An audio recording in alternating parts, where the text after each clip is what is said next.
Asteroid of fear.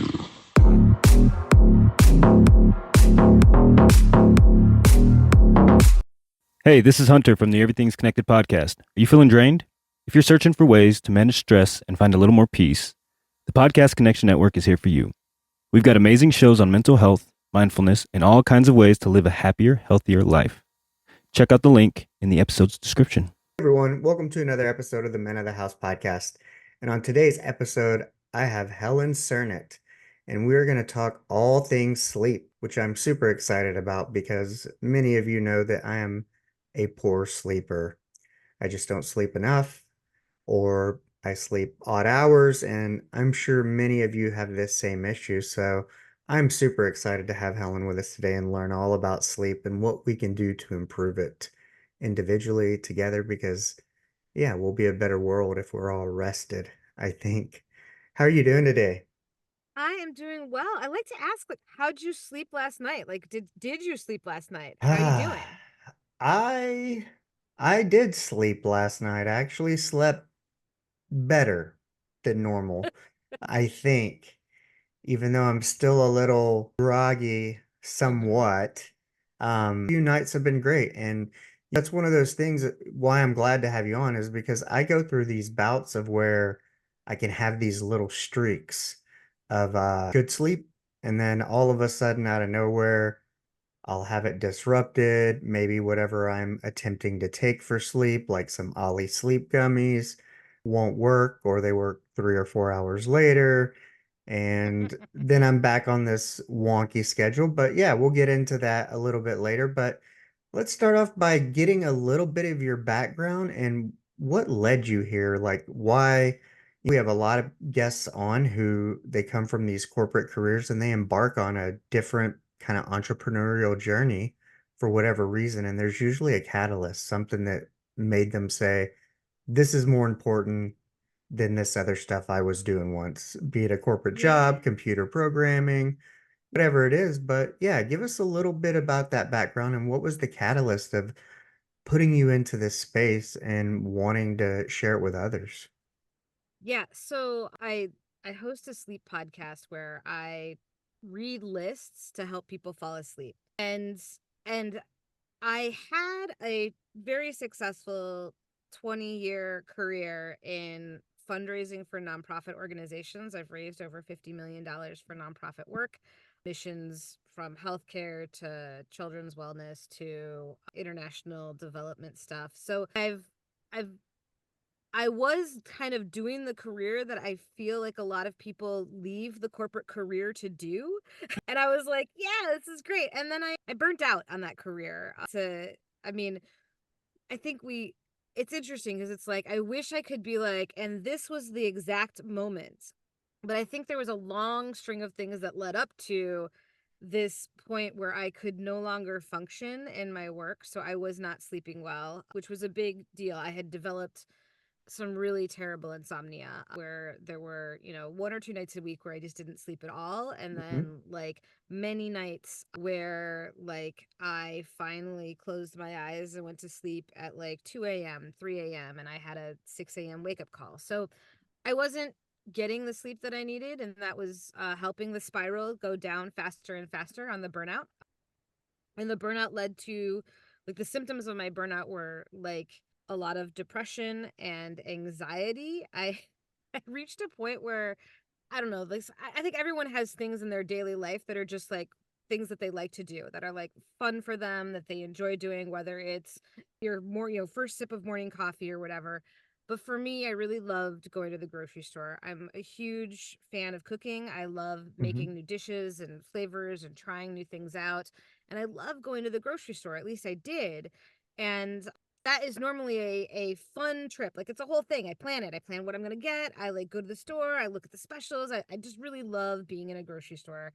It's my happy place. It's not everybody's happy place, but it's my happy place. It's And I mine. showed up one day in the grocery store, looked around and had a complete like anxiety attack. I don't know how else to say it. Like the whole world was closing in on me and I could not function in this space that I'm normally quite adept at handling and doing and enjoy handling and running my weekly grocery run. And so that was a moment where I was like, all right, well, life's spiraling out of control and I better figure out how to do something.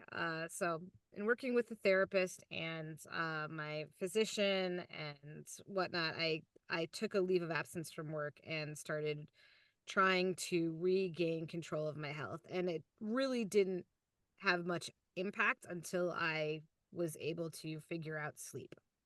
So that's what led me here. That's awesome. And, one of the things I really kind of appreciated, there was something you said that really stuck out to me, and that was my symptoms of burnout were this. Because I was a healthcare manager, I'm very attuned to fundraising for nonprofits and whatnot. And it's one of those things where we talk about physician burnout and associate burnout and whatnot. And kind of like you say, I think, in these kinds of jobs, we're doing something that's good for others and we get a sense of fulfillment from that, but trapped in every side inside every kind of corporate environment and structure, there's shorthandedness, there's expectations, there's growth, all these things of wanting to outperform the previous year. And so I agree that there's not, because I did healthcare for 12 years, and is there one point that you could kind of pinpoint? Probably not. It's a factor of many different things. And like you said, you start showing up with symptoms of what we call burnout. We think that burnout, I think, is the symptom, is kind of what some of the executive people preach when we approach physicians about burnout. Tell us about burnout. I don't think we necessarily talk about, hey, burnout is the thing, the illness and symptoms, depression, these little things that you could work on, anxiety, and how those impact sleep and rest. Because Yeah. especially in healthcare, we're all about productivity.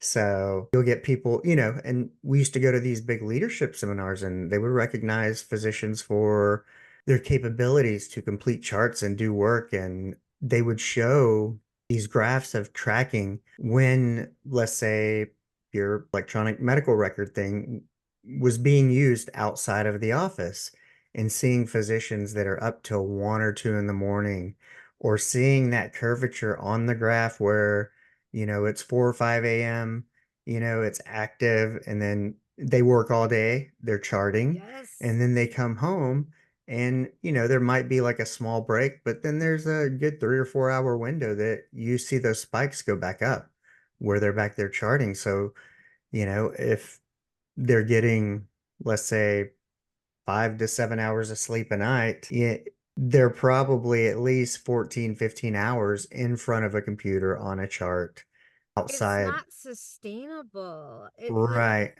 that idea that the push in any sort of environment to always surpass the prior year, and that will be an infinite there's an infinite capacity for growth without necessarily appropriately resourcing that growth.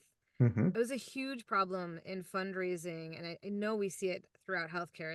It's terrible where there's a lot of, okay, well, we're gonna put a big push on, new hires. We'll hire new people. Like, finally, we're gonna hire new people. And you're like, yes, we're hiring new people. And they're like, all right, we're gonna hire all new frontline fundraisers in my case. So this is all the people that are doing the face-to-face work. And each one is expected to have infinite, like all this huge capacity, and it's gonna increase our revenue and yay, yay. And there's no increase in the support structure to help that. So like in the military, they call it tooth to tail, right? So for every soldier that's on the front line, there's this whole body of resources, people who are making sure that that soldier on the front line has everything that they need.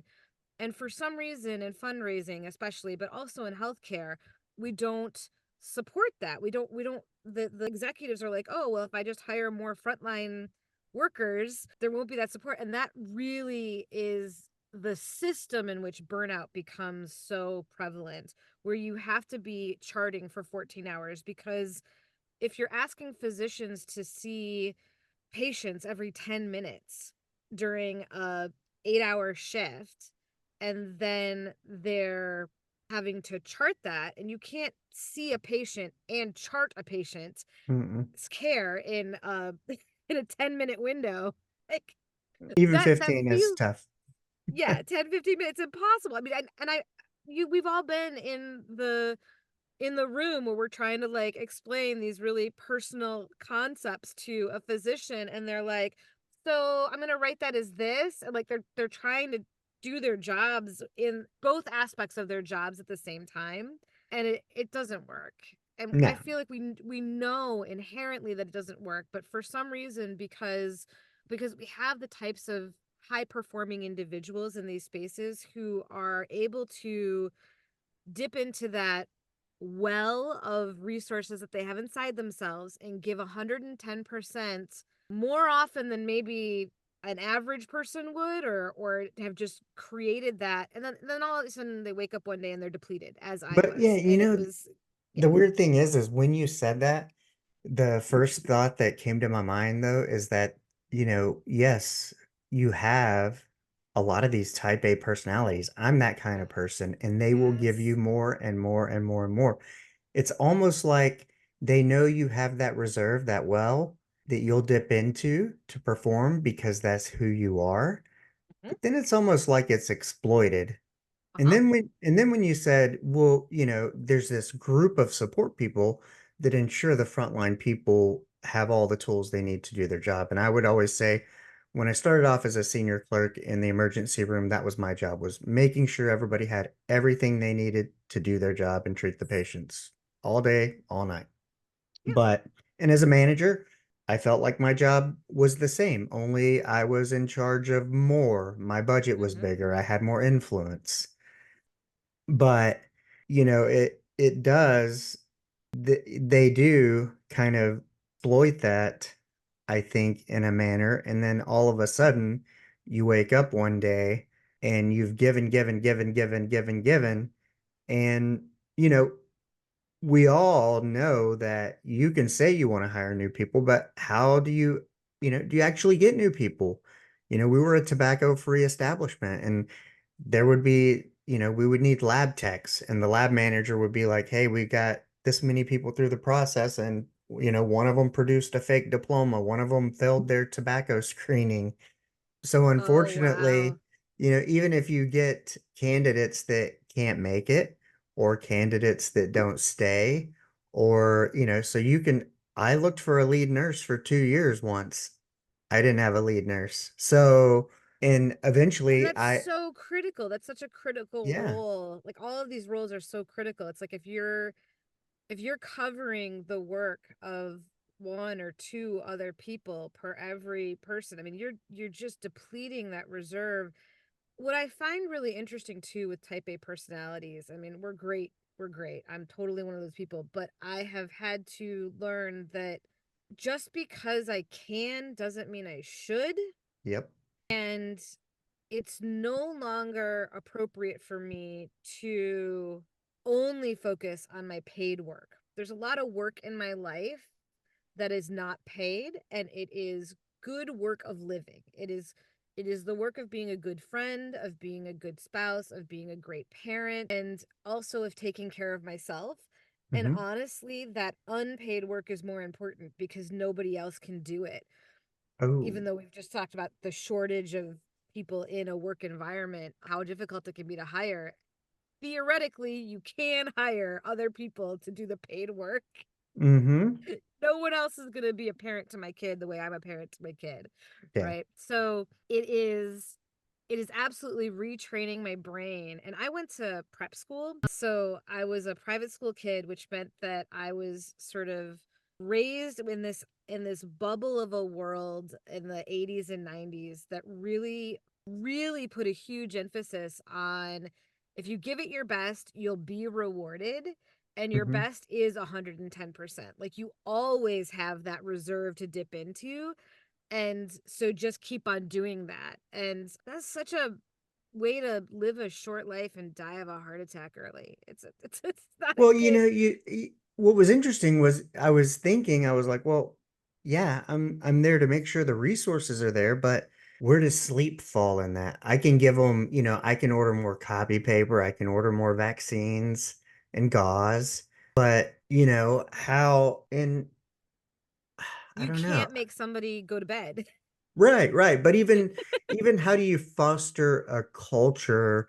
They would do things like, okay, facility I worked at had gyms, Yeah. and some of our bigger facilities, like the one we call them big boxes, I managed one Yeah. of those, and they would have a gym, and if you scanned your key card twice a week or 8 times over a month, you would get a credit. So if it was $35 a month, they would credit you $20. So yes, they're promoting a little bit of this. But, the sleep, I tell this story all the time. I go, when I started using medications, when I started working in healthcare, when I had health insurance, when I started going to the doctor, all of a sudden, because I'm down from 9 prescriptions to two, I tell people like, I didn't take any until I started working actually in healthcare, which is bananas. And Yeah. and so kind of like the sleep portion of it, when you look at it, you're sitting there going, how do we make sure we foster this culture and try to give our associates time enough to get good rest and whatnot. But y- I wrote an op like an opinion piece for a publication about that. There was a call from a reporter who was like, what are some of the best things that best benefits or programs that human resources can offer to their employees to promote wellness? And I think they were looking for gym memberships and smoking yeah, cessation plans. But I was like, here's what you do. You don't let email be sent or people be on email outside of their working hours. yeah, That's that is like you don't let people chart outside of their working hours. And you create systems where if you boundaries. know that somebody has been working for an 8-hour shift, a 12-hour, and let's be honest, in healthcare, it's a 12-hour shift because you Hmm. work, like 4 10s or 3 12s for a lot of people in healthcare. You create intelligent systems that don't let people do work outside of work, Right. and you create environments of management that promote this idea of we don't do work outside of work. So as your manager, I'm not going to be checking up on emails at 6 in the morning if my shift doesn't start until my shift if my work day doesn't start until 9. And I'm not going to be expecting you to respond to me in 2 hours or 2 minutes. I'm going to give you the 24 hours that you need to thoughtfully respond. Create a culture that has breaks built in so that people do not feel the need to stay on the little hamster wheel of emails. And charting is another one that you mentioned. It charting in the medical industry is terrible because we don't support the time necessary to chart appropriately. And that charting is a really important part of patient care. We know this. So Yeah. Yeah, and they've started like when I was leaving, we were piloting a scribe program, which is okay, but the weird thing was is they put scribes on the lower performers instead of the higher performers. Actually use them to do more instead of rewarding the highest performers, they tried to raise up lower performers to a well, standard that were already having troubles closing their the charts. reward for high performance is almost always more work. Right. It's never Right. more pay. It should be more pay and more time off, but it Yeah. is instead more work. One of the first things I did when I got laid off was actually I do not receive any notifications on my phone whatsoever. Right. Because whenever I could remember, like, especially if I was on vacation and you start seeing that little email badge go like, oh crap, I got 27 unread emails. Half of them are probably from the fundraising foundation telling what's Mm-hmm. going on in Children's Miracle Network. But besides the point, the What? the You worked at a pediatric in-network hospital, like in children's network hospital? You didn't get 10,000 emails about that? Yeah, no, I get it. yeah, it's just, I was like, and I can remember doing payroll at Disney. But I think there is a country toying with this idea of not allowing workers on email and whatnot after certain hours. But back to where we kind of started. What was it? So I can tell you at one point in time, I became depressed and I told my PCP, I said, I think I'm depressed. I'm not sleeping. I'm not this. I'm not that. Well, she goes, well, the first thing we got to do is we got to get you some sleep and then you can try this antidepressant. Because if you're not getting any sleep, then of course your mind is going to be off. So that Sleep was is kind a of the form first of solution. medicine for a lot Yeah. of things.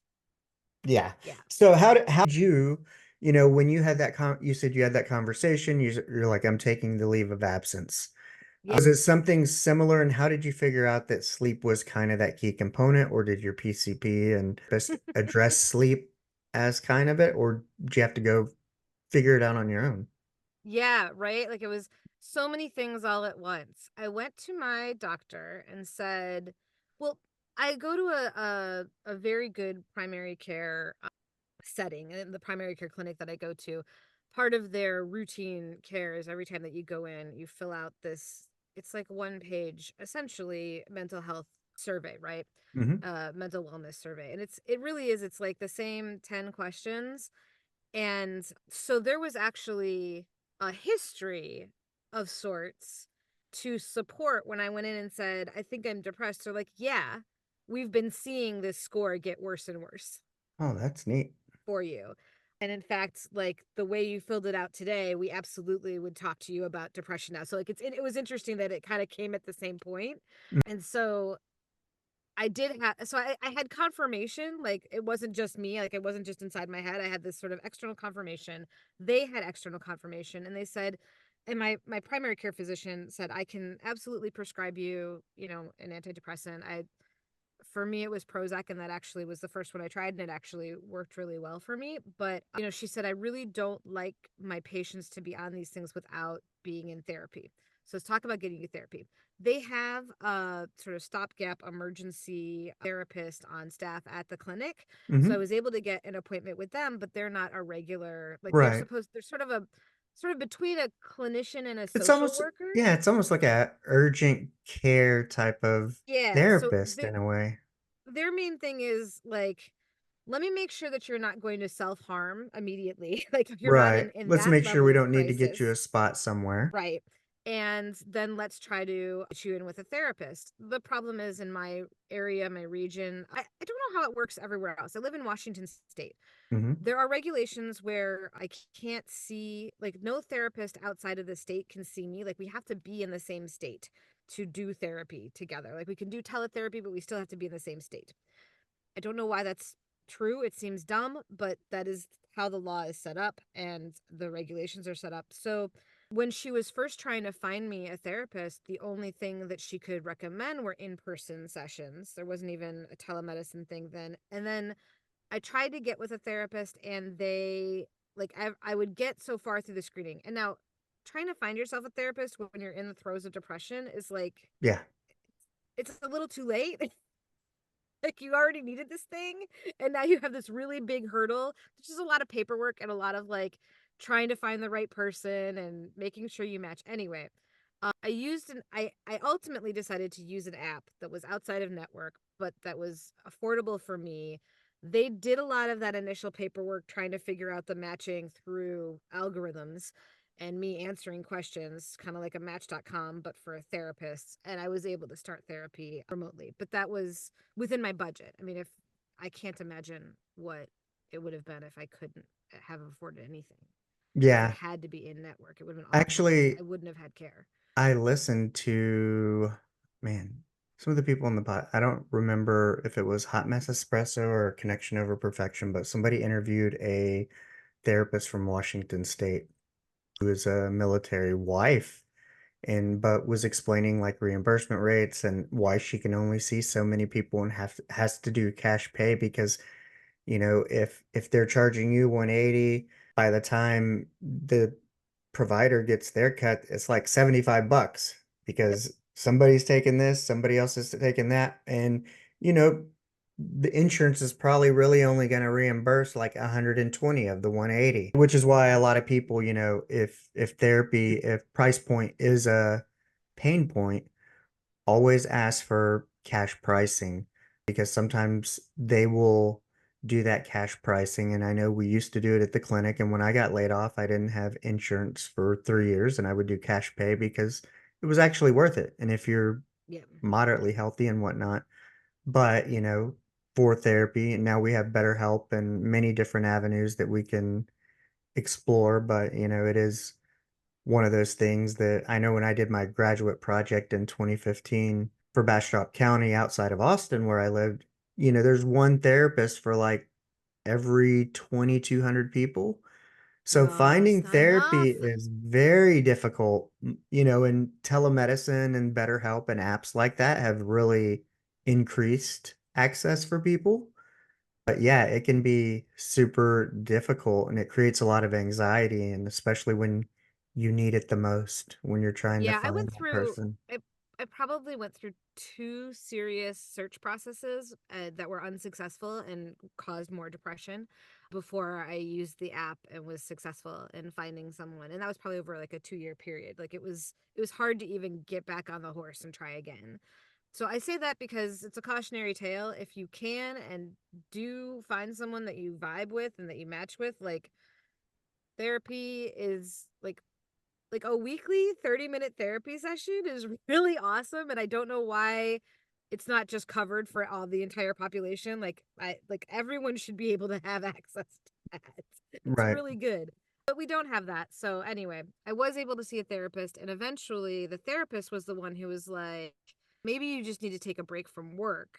So she recommended the leave of absence and got me thinking about that. Mhm. And then when I was on the leave of absence and had like a second to breathe and wasn't panicking constantly, which is we talked about sleep. I mean, I tried to do a bunch of other stuff. I was already on like medication for hypertension. I had so like at one point I wrote down on like a like college ruled piece of paper, and I had Mhm. 2 columns worth of symptoms that were basically all related to in some way shape or form not sleeping enough. Wow. Yeah. And so the laundry list of things that were wrong with me, some of which I was taking medication for, some of which I was ignoring because it Mhm. wasn't worth even getting to yet. Yeah, you got to break those And lists down and tackle them one at a time. well, that's just it. I was looking at that list and realized I was kind of trying to figure out a prioritization for my healthcare, both mental and physical and like Mhm. overall wellness. And looking at the lists, I was like, well, is there any common denominator? And truly, sleep was the common denominator. And I was like, okay, so this insomnia thing that's sitting somewhere in the middle of this list that I've got here is actually the biggest piece because I could draw a line to almost every other thing on this list. My short temper, my inability to get anything done, my inattentiveness, like all of these Yeah. things were my constant fatigue, my hypertension, like all of it was, my high cholesterol, my not being able to exercise, my exercise, like everything was like all pointing to, all right, maybe if I had more sleep, it would be good. But how do I get that? And so that was when I started to just really help myself. I didn't work with anyone specifically on sleep, although there are some great sleep coaches. I now know that you can work with sleep coaches and they can do amazing things, and they probably can shorten the amount of time it takes you to get to where I got to. But yeah, I just I had like sort of this eureka moment where I looked at that list and I was thinking about what can I do? How can I get out of this seemingly endless downward spiral? And the thing that stepped sort of was a neon light was sleep. How'd you finally get it? Did you take some medication? Did you Well, take some edibles? I was taking pot gummies. So like for a while I was like, "Oh, my answer is pot gummies. I will just, I figured out my dosage, I figured out my amount, I figured out how many hours before I wanted to sleep that I needed to take it." I was like, "This is great." And then I started taking the Prozac and suddenly the pot didn't work. Yeah, Like isn't not there only did it an not work, enzyme or something that keeps you from processing your antidepressant correctly? I feel like I just heard a podcast or read an article or something of somebody explaining this, that The Oh, problem is with THC and antidepressants is oh, they can, one affects the ability to process the other, and therefore, if you become a constant yeah. THC My lived user, experience was basically the antidepressant negated any benefit from the gummy. So I was like, yay, I don't feel like there's no point in life anymore. Like I could actually like see a reason to live. This is right? good. I need this medicine. This medicine is very important to me right now, but it is interfering with the only thing that I could figure out to let myself sleep. So I had to come up with something else. And so I tried a whole bunch of different things. I'll be honest with you, I never actually was very good about limiting screen time. It's a really good recommendation. I highly recommend it. I still recommend it to lots of people, but it's a hard one to actually do. Yeah. Yeah. It it's really good to do, but it's really hard to do in this day and age. So I wasn't super good at that, but I did get better at creating a nighttime routine for myself, and like that was the prelude to sleep. So I kind of just created a routine that I did the same way and sort of had the same elements of every night, so that I had that anchoring. And then I tried different audio tools cuz I felt like as a kid my self-soothing methods were internal monologue, Mm-hmm. but with my anxiety as high as it was, my internal monologue was a downward spiral of doom. So I needed some sort of external monologue, I thought, or external sort of thing to get my brain could hold on to, that wasn't my own spiraling thoughts. And white noise didn't work. Music, sleep meditations would work for like 1 or 2 nights, but not consistently. Mm-hmm. So eventually I was like, I just want somebody to like soothingly count to me. That would be nice. And you recorded it yourself? Yeah. I looked for it first. I looked hard. I even looked in like language sites. I thought somebody must like English as a second language, right? Like somebody must have counted the numbers from 0 to 500 so that people knew how they progressed or what a Right. normal English speaker would do, but it wasn't there. Hmm. So I made it for myself. And there are like lists. Like there's one guy who does a really, I mean, it works for a lot of people. It's actually a more popular podcast than my podcast, but one of his like themes, I guess, like types of shows that he does is like he just lists anything, and it's really random stuff. Like it's not stuff that normally would work on a list together. But my brain was like, well, that's useless because none of that stuff makes sense together. And why are you putting these things together? And what were you thinking when you did this? So I had to curate lists that made sense to me in order to like help myself go to sleep. And yeah, I do listen to my own podcast to go to sleep, which is weird because it's my own voice, but I do sometimes listen to it to go to sleep. I've found out that I've recently learned, when my wife and daughter travel away from me and I stay behind, that I sleep with the TV on. And a lot of people Mm, would probably cringe with that. But then I had heard something that it's the reason I don't sleep, I have trouble sleeping is because my brain won't shut down. And that yep, sometimes that secondary sound in the background gives your brain a little bit of release and relaxation because you're not really focusing on that. You're just kind of, it's in the yep, background or something. And so now, my wife, she'll be like, you got to turn the TV off because I'll stay up later. But I yep. find that if I maybe listen to a podcast or something on the way to sleep or an audiobook, that I'll wake up at some point in the middle of the night with earbuds falling out of my ear and stuff like that. But yeah, it's kind of helped me. But I didn't even know there were sleep podcasts or sleep Yeah. lists. I knew there were stuff like, my wife and I did work nights in the hospital setting for the first 6, 7 years. Yeah, which is And terrible for your sleep and probably yeah, contributes to why you can't sleep now. it was horrible. And Yep. learning that in the daytime, you use a sound machine. So I've Yeah. always been a fan of like ocean noise, and I know that Mm-hmm. sometimes Prime will have like black screens of for 9 to 11 hours of ocean waves or raining and stuff like that. Mm-hmm. So, but it took me working nights to even understand like, oh, like there are sound machines and eye masks and stuff like that, whatever it is to try to fix your sleep hygiene. Yeah. Now, did you use any like that, or was it a list? And when you went away from the gummies, like the THC edibles, did you try something else like Ollie or I tried Benadryl? melatonin. Yeah, Melatonin was not helpful to me. And also melatonin is one that I knew going in that like you have to you can do it for so many weeks and then you do have to take like several days off for it to retain its hmm effectiveness. The disordered sleep, one of the definitions of disordered sleep, one of the traits or characteristics that define disordered sleep is that if you require some sort of supplementation or medical sleep aid, you hmm have disordered sleep. And so as I've learned more about sleep, I've moved away from things that are medical interventions unless it's an emergent situation. Like if you're in a sleep crisis and like you're or a medical, like when they first had that list of all the symptoms and everything, it's like I was in a crisis, I needed something.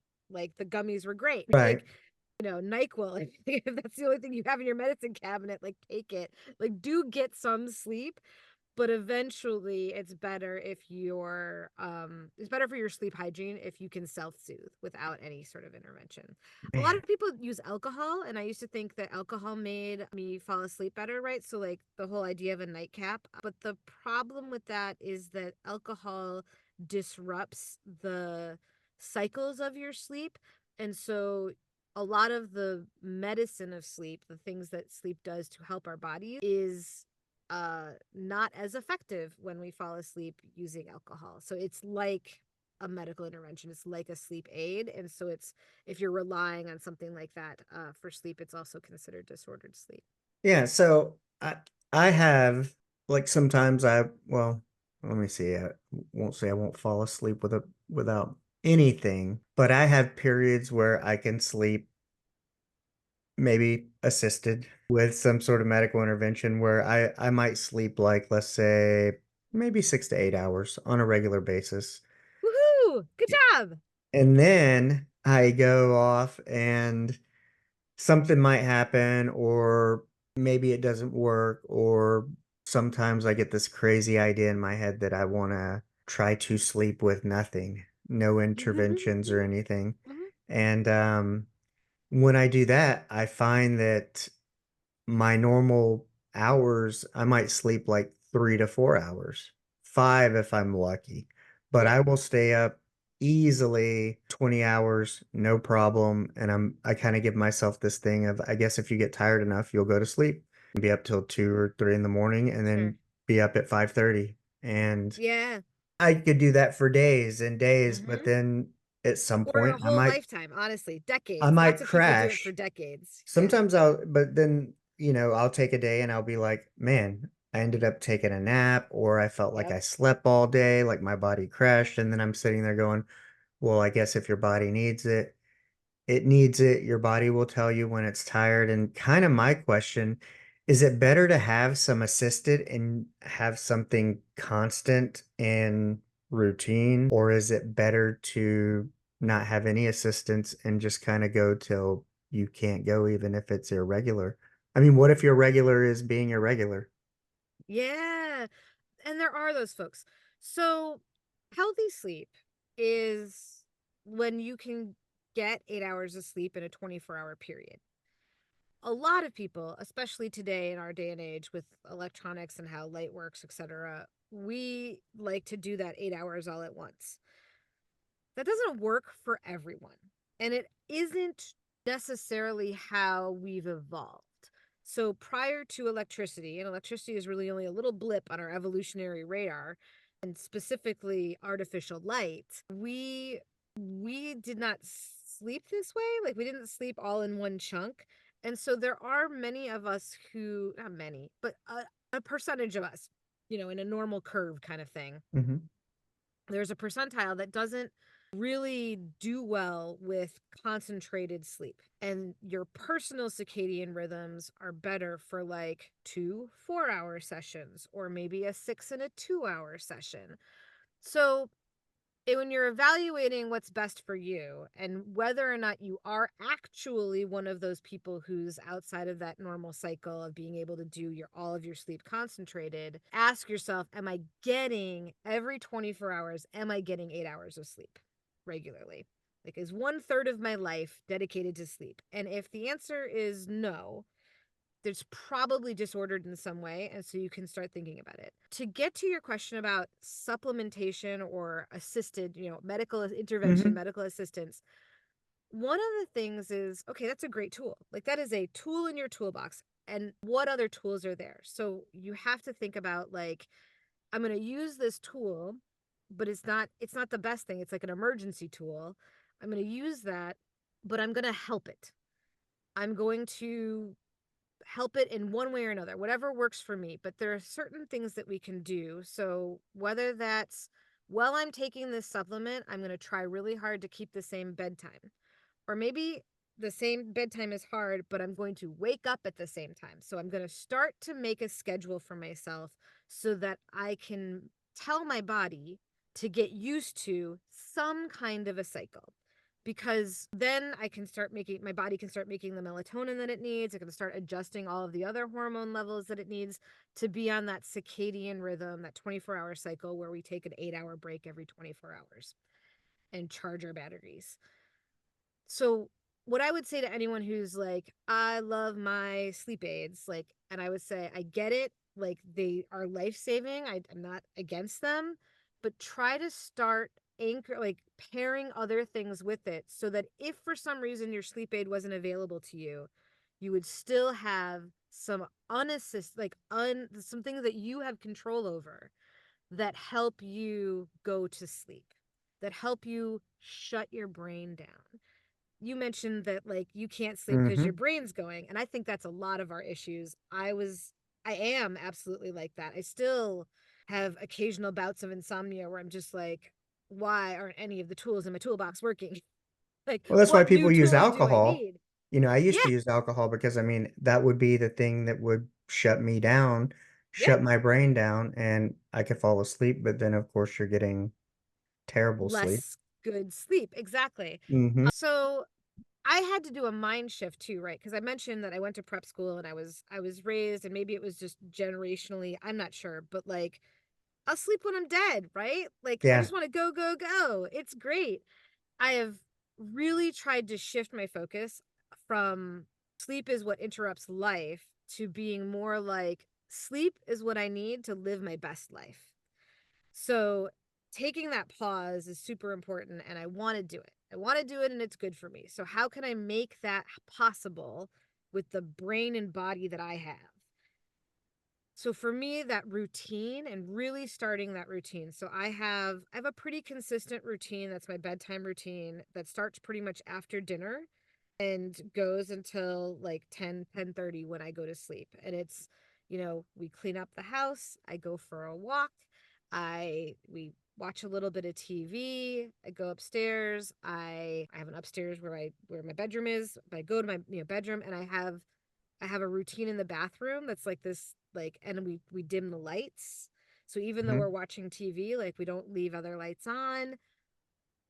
I put on some music that's like my sleep soundtrack, like not my sleep soundtrack, but my like evening wind down soundtrack. Yeah. I don't listen to or watch news at night anymore. I plug my phone in next to my bed. I set my alarm before I get before I go to like wash my face and brush my teeth and do those things. I set my alarm, I get my music going, I do my little like personal hygiene routine, I take care of all of that. I maybe, if I'm feeling like, oh, I need a little bit more, I do a little meditation. If you're a religious person, that might mean that you say your prayers. Right. That might mean that you do some journaling.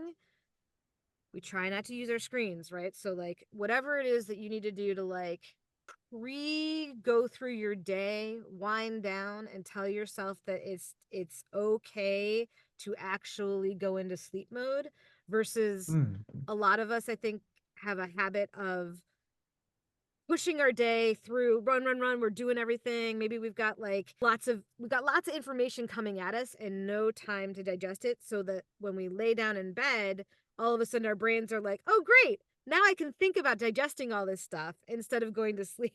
And so I try to give myself a little bit of time to process the Mm-hmm. evening or process the day, maybe plan for the next day, make sure that there's a walk through the house that I do to make sure that the doors are locked and the stove is off and all those things that wake you up in the middle of the night if you're not careful about it. Bills are blown out. So yeah, I say to anybody who's like, I need my medication or my alcohol or whatever to go to sleep, I say that's fine. Try to pair it with something that you have control over that isn't an external intervention. Try to pair it with, and maybe one or two things. Because for me, I need about an hour and a half before I can actually go to sleep. Like, I know, like, and it sucks because, like, that's an extra hour and a half of my day. That is not my time sleeping. That's not my time doing other stuff. But that's what I need to get the good sleep that makes the other hours as productive as possible. Yeah. My thing, I know, you know, cannabis and THC helped Yep. me to get off many medications. I Yeah. stopped taking anxiety and Yeah. antidepressants and sleep and muscle relaxers because I've had herniated discs in my neck and my back. And so, cannabis helped a lot, Yeah. It's good especially medicine. with edibles and whatnot. So I'm definitely pro, but then there's also times like, hey, it's gonna be maybe the gummy didn't work or whatever. And I have like melatonin Ollie sleep gummies, which is sometimes Yeah. what I take. But like the other night, they didn't work. And I was No. like, I took them like on purpose to, like an hour before, and here I was 4 hours later. And then I'm like, well, I might have to take an edible, which And takes that's a going to little bit take of two time to, hours to yeah, work. exactly. And so, so I go back and forth. Sometimes I would go back and forth and it was like, well, because sometimes I don't want to take the edible and then I'll be like, oh, I'll take an Ollie sleep gummy instead because it's more acceptable to some people. But, Yeah. Well, and it's just but cheaper. Like, it's also less expensive. yeah, but and the thing is it's just, I don't know. And that's how I get thrown off. And sometimes is if I'm not consistent Yeah. and I There's don't so know. many things during our day, too. Like, so one of the things that I've noticed is that my brain is quieter if my body has been fully worked. And that is another thing that is really frustrating because that means that in addition to my 1 hour wind down routine, I now Hmm. have to figure out when I'm going to spend at least 20 to 30 minutes a day, like sweating. Yeah. When, when am I going to do my like workout? But if I wake up and do that workout, it actually makes my sleep better.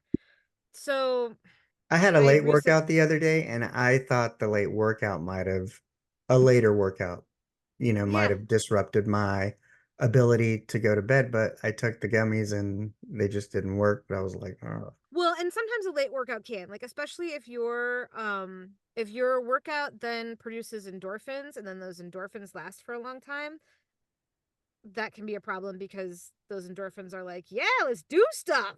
And you're like, let's but no, override the melatonin. yes.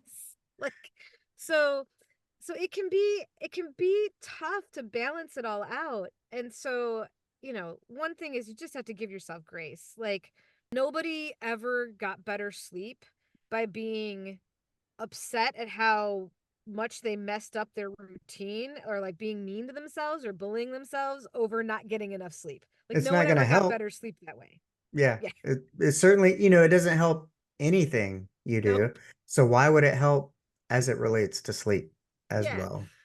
So we have to give ourselves grace and give ourselves, a little bit of love and not be too upset at ourselves for whatever it is that we use or need to get through the day. One of the things that comforts me a lot is knowing that science has now proven that just closing your eyes, laying down, and trying to sleep, like just letting go and like letting your mind drift or whatever, even though sometimes it feels like it's going on a like downward spiral or whatever, that act has some of the benefits of sleep. Hmm. So it's not terrible if you're lying in bed with your eyes closed, like, and you're not sleeping, sometimes like you get to that point where it's like 1:30, 2 o'clock, 3 o'clock in the morning, and you're like, oh my God, I haven't slept. I have to get up at 6. Is it even worth it? Should I be trying to do this? What is, Yeah. what's my best thing? Do I take the gummy and like get 1 hour sleep, but then be groggy for the, like, that's the other thing with the gummies is like, Mm-hmm. they last 8 hours, whether you're awake or not. So Yeah. there's that weird brain fog that happens. But anyway, so you're running through all these thoughts in your head. They're all happening at once. Your brain's firing like crazy, and you're trying to figure out if anything that you do is even worth it and why should you try. The good news is just being quiet and still, like letting all of your body relax, closing your eyes, resting your tongue, maybe doing like a full body scan of like head to toe, just trying to like relax every muscle. That option is beneficial. There is good work in that is helping your body to set parts of the cycle. You can't get everything done, like it doesn't, but it helps to clear your brain. Like it starts to open up the ability of your body to clear out all of the waste products that your brain makes during the day, and allow you to not have as much brain fog. So there is some value in that pretending to sleep or Mm-hmm. trying to sleep. And I get a lot of comfort from that. Like that helped me let go of a lot of my sleep anxiety, just knowing that the effort has value Yeah, because to I my think, body. what you said about, I was thinking about that sleep anxiety is that you get more. So many people are caught up in this cycle of they have so much going on. And Yeah. then let's say you try to get to bed by 10:30, 11 because you've put your kids to bed. You got to get up at 5 or 6, whatever, get your kids School bus ready, is go, coming when it's all coming. You that. can't stop it. Yeah. And, you take maybe you take something or you lay down or you don't and it doesn't work, whatever you're doing doesn't work, and kind of like you said, it's 1, it's 2, now I got to get up at 6, now I'm only going to get this much sleep. And I can remember that when I was much younger, and I used to actually face my old school alarm clock away from me so I could never see the time, so I would never Yeah. wake up and go,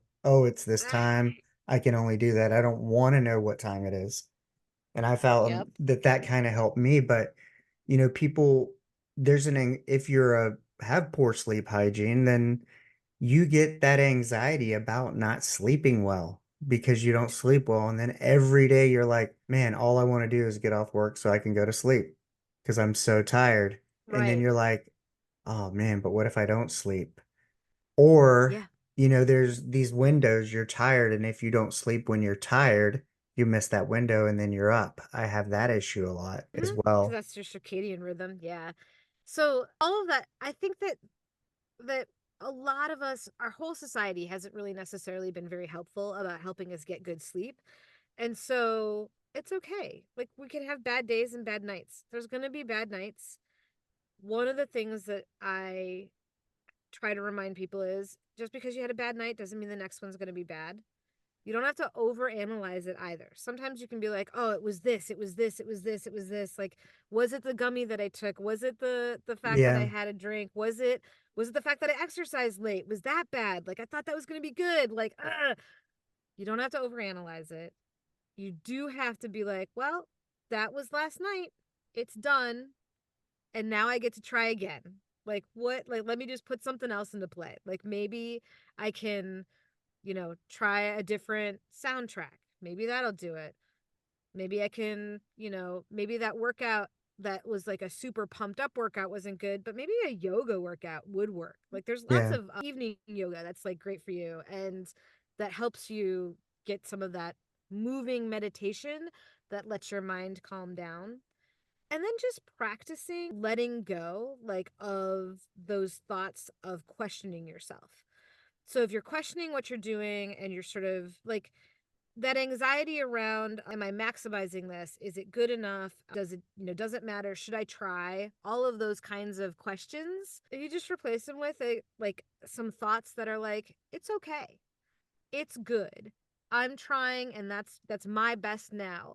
There'll be a better day. I will be a better version of myself and a worse version of myself in the future, and I'm just who I can be now. some of that self-acceptance and radical self-acceptance practice can really help alleviate that like anxiety about sleep. Sometimes you can't change the anxiety about your day, but at least you can like be like, all right, I'm going to try, and this is my best effort for these 8 hours. I was listening to one sleep expert, and he was saying that, he was really good scientific, lecture essentially, or interview about the values and benefits of sleep. And then he was asked, so how do you sleep? Like, do you get enough sleep? And he's like, oh God, no, I'm terrible at it. Just real quick, after you're done listening to this amazing episode on this pretty freaking sweet podcast, give it a 5-star rating, and then head on over to the Podcast Connection Network and check out all the other amazing podcasts that we got over there. This is a plug. I got one too. It's called The Nonchalant Perfectionist. Check us all out. The link, you know where the link's going to be in the episode's description.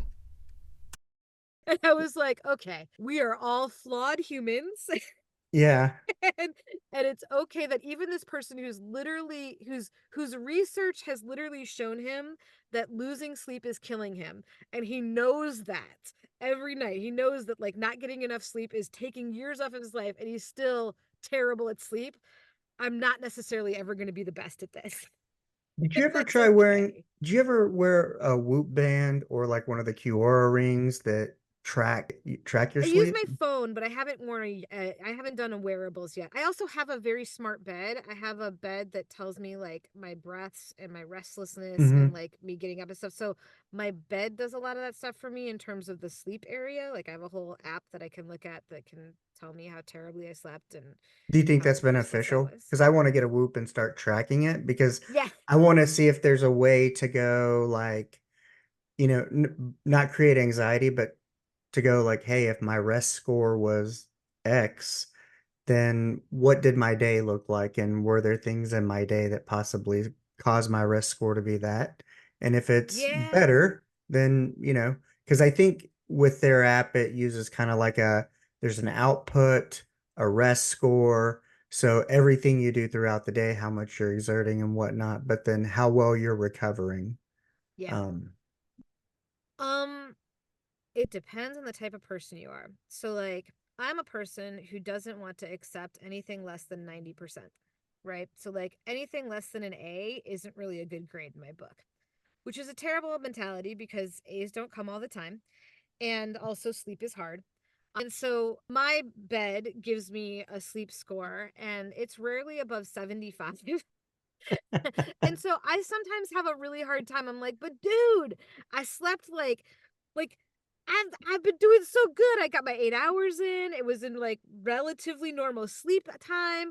But like if you wake up to use the restroom, it cuts you off. If it like a good night's sleep, it's really hard to get a perfect score one night, let alone average a perfect yeah, score, right? So I had to let go of my desires to always have 100% and use it to more like tool. track like to help me stay on target. Like am I actually getting like I'm leaving my window open for 8 hours of sleep, but am I actually getting 8 hours of restful sleep? So like I found it helpful if I wanted to make some tweaks, but I didn't necessarily find it helpful at the beginning to look at because my sleep was so bad, my scores were so low, I was already failing so much that having a numeric evaluation of that didn't help my mental health.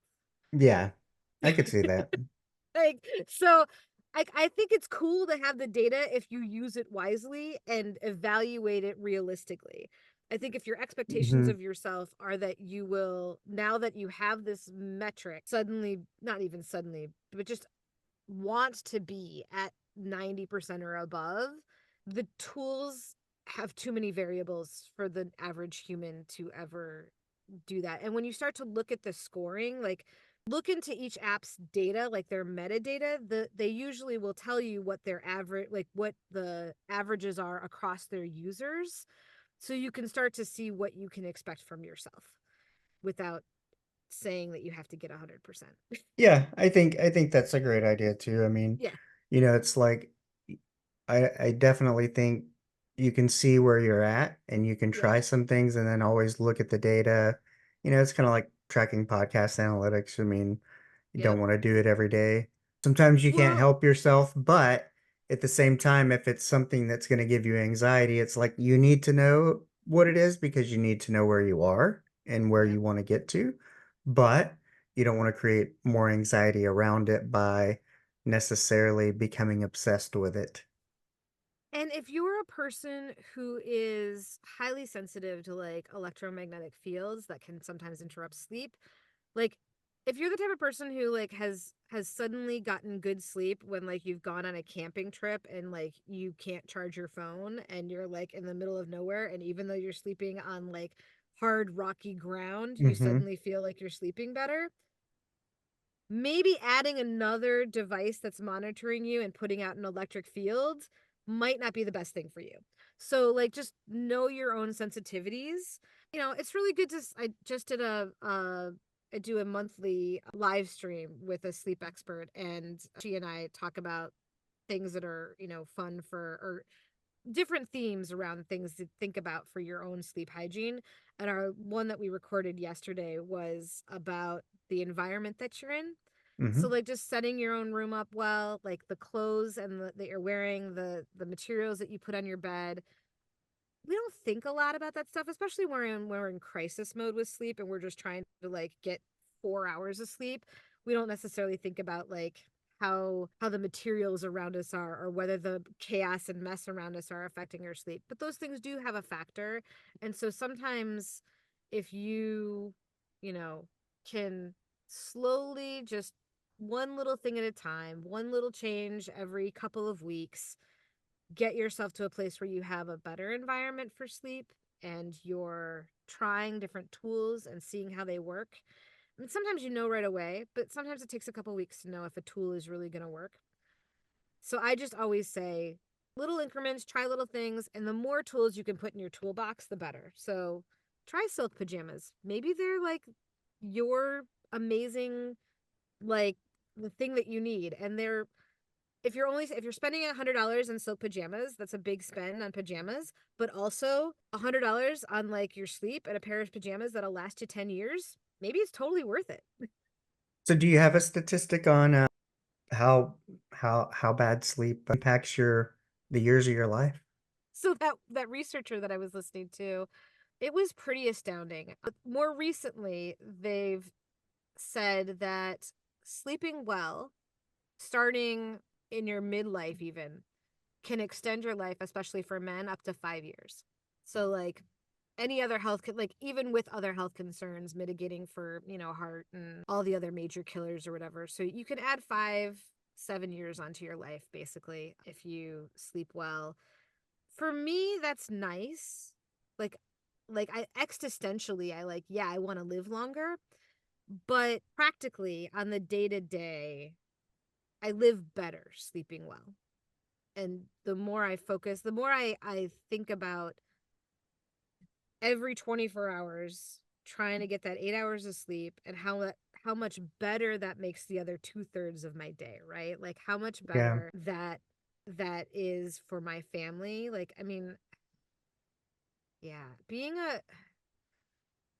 part of a family unit and having insomnia and having that lead to, and like the burnout and the stress and the anxiety, the depression, the hypertension, the fatigue, the brain fog, like I was so not a good presence for them.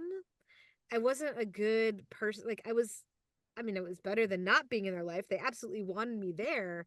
But my daughter the other day, she's 13. And so 13-year-olds don't have enormous filters. Like they will just say what's on their mind. And she's like, yeah, I've noticed you're a lot less cranky. It's like, yep, But not wrong. it's crazy because what you said, like it's I never really thought of it in reverse, kind of going, hey, if I spend the time on this 1/3 of my life, the other 2/3 is going to be better. Using your sleep to judge, I'm just going to have a better day, guaranteed. And I go to this type A bit when I don't sleep and I get up at like, sometimes I would have this thing where I would go to bed. I thought I was going to bed early because it was 10 o'clock, but then Yep. I'd get up at like 2:30 or 3. And Mm-hmm. come in and edit. And then I'm like, Mhm. and then all of a sudden it's like, oh, then I get tired or more tired later in the day. But then I'm like, like you say, it's like, oh, well, what constitutes a better day? Making these 2/3 of your waking hours better, and I go, well, I got much more done because I didn't sleep. And then you start to equate that, even though you see It's it's your kind of secret weapon. it is, but then it's not necessarily great for It's you. self-destructive. That's the problem. Yeah, Like it's yeah. a secret weapon, but it's self-destructive. It's not sustainable. I don't know. I had to do a lot of napping too. Like that was another thing in my early recovery Hmm. from burnout was I just stopped pushing through anything. Like the second I felt like I needed to sleep, I didn't like the second I felt tired, I was like, Hmm. okay, I guess it's time for a nap. And what I noticed with that is that over the period of about 6 months, what triggered me realizing I was tired was actually earlier and earlier in the process of fatigue. Like I was getting better and better at listening to my body and my brain tell me that so I used to be like, yeah, I'll fall like when I fall asleep, that's must have been when I was really tired. So like if I can stay up, then I'm not tired. That turned out to not be true. So then I was like, okay, well, if I'm keeping myself up with like external stimulants, like a screen or something like that, then I must be tired. And then slowly but surely, what I've noticed is that like my brain will actually tell me I'm tired. Like my body starts, the first signs of being tired is like I rub my eyes.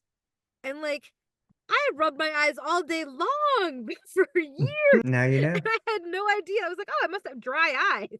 Right. Nah, dude, that's actually tiredness. Hmm. Like that's actually your body screaming out, trying to get you to go to sleep, not really knowing how to do it. So it's a lot of little steps, but napping can be really important in that. If you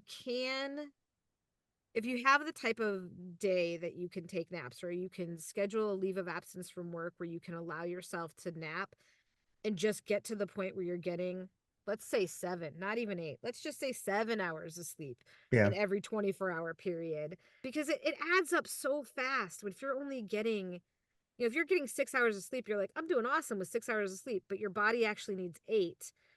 That's 2 times 7, so 14 hours less of sleep that like sleep deficit that you're accumulating every week.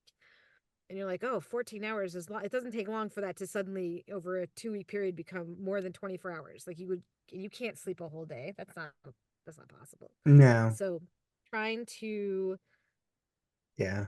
trying to just little by little inch up the amount of sleep and the consistency of it. So like I find that as my insomnia progresses, my bed tells me that my circadian rhythms are like later and later. Like it's starting to tell me like, oh, the best time for you to go to sleep is 2 a.m. And I'm like, I don't think that's true. So Like can your you're in the rhythm right. shift like that? It can. Yeah, you can. I know I had a It's week where I was waking up like most days. I'm usually a very early riser, but then yeah. there were some days I was sleeping till 9 or 9:20. But it was like consistent for like maybe 5 or 6 days. Yeah. And then somewhere in there I had another one of these weird offset things, and then I was back to up at 5 a.m. like Yep. normal. Yeah, and it can shift. It usually takes more than a week, but if that felt good, like if it felt good for you to be like, oh yeah, like midnight to 9 a.m. is a pretty like, or 1 a.m. to 9 a.m. is like I feel good. That might be your body's optimum for right now. And if you Right. want to shift that because maybe you need to get the kids off to school by 7 a.m., you need to shift that or whatever it is, you have early morning meetings, doing it by like half an hour or 15 minutes every couple of days before, like, so it's probably not like that, like doing it gradually is better overall than being like, okay, it's the last day of summer. We have to wake up at 7 a.m. tomorrow, or we have to wake up at 5 a.m. tomorrow, even though we've been sleeping until 9 o'clock. Like, try to shift that window as slowly as you can. The most that we can really tolerate is about an hour shift total. And that's not really true because we all have had terrible times with daylight Mm-hmm. savings. Yeah. I heard somebody on a podcast the other day say 15 minutes you probably won't miss. So Yeah. if you want to wake up earlier, start with 15 minutes and then scale it back another 15 to equal 30, but you're really only doing 15 at a time. Yeah. Because he's like, you're probably not going to miss it. It's not going to have that big of a detriment to whatever it is you're trying to do. Yeah. But what, I was thinking, like, I mean, other than kind of the obvious, why is sleep so important? Oh gosh. Yeah. So it makes us feel better, but one of the things that's really important that happens during sleep is we do a lot of bodily maintenance during sleep. So diabetics and people with hypertension will tell you that if they don't sleep well, their numbers are elevated when they wake up. And that's because your body hasn't been able to do all of its normal maintenance. So you are doing listen work like for all of your systems all at once. Like you're doing all of this really good stuff in the course of a 90-minute sleep cycle, right? And you have several of those throughout the night. And the different parts of the sleep cycle do different work. So, a part where you're having dreams, that's really good for your mental health. It helps you do this really magical thing where you separate the emotions of your experiences from the facts of your experiences, and you can help you reduce trauma, impact of trauma, and it can also help you process and hold on to and create more of all of those joyful moments in your day. So like good and bad, so for your mental health. And that's what our dreams do. Fun weird little fact is that if you want to dream more and remember your dreams, sleep in like 15 minutes. Like set your Oh, alarm 15 minutes later. The dream cycles are kind of the end of your sleeping, and so you'll remember your dreams better if you just wake up about 15 minutes later than normal, if you have a normal cycle. So get a normal cycle first and then try to have fun enjoying your dreams. But anyway, that's the beyond the funness of remembering your dreams and being able to analyze them. You're also doing this really important work for your mental health of categorizing and organizing all of the information that you took in during the day and separating the emotions from the facts of that information. So for your mental health, it's super important to get that sleep and to have your brain be able to do that. For your system's health, so kind of all of your vitals, right? Like they take your temperature when you go to the doctor, they look at your weight, they take your temperature, they take your blood pressure. Sleep helps with all those things. yep. You lose weight, like you can lose weight and help you metabolize better during sleep. All the mitochondria in your cells, which are the powerhouse of your cells, but you could also think of them as the energy users. They both they create the energy for your body, but it takes energy to do that, and they work best and do all of their fusion and fission and all the things that they need to do to optimize. That happens during sleep. So that's the basis of your metabolic state, your mitochondria, which support that in every one of your little cells. That all happens during sleep. And then there's the fact that you are able to, your cognition improves. So mental health is one thing, physical health is another.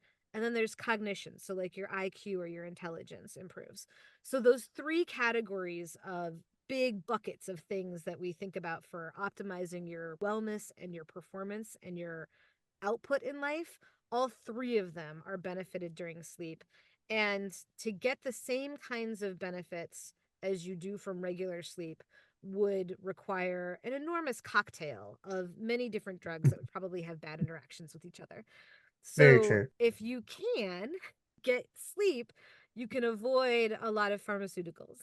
We now know that there's now a lot of research that sort of into Alzheimer's that has shown that Alzheimer's is almost like a category 3 of diabetes. So there's early life diabetes that happens as type 1. There's late onset, like later in life onset diabetes, that's type 2. They're now understanding that Alzheimer's can be a progression of that as well. And all of that is just how well your body is metabolizing and working effectively, all of which is improved via sleep. So you can improve a lot of things that are annoying or negative in your life by getting a little more sleep.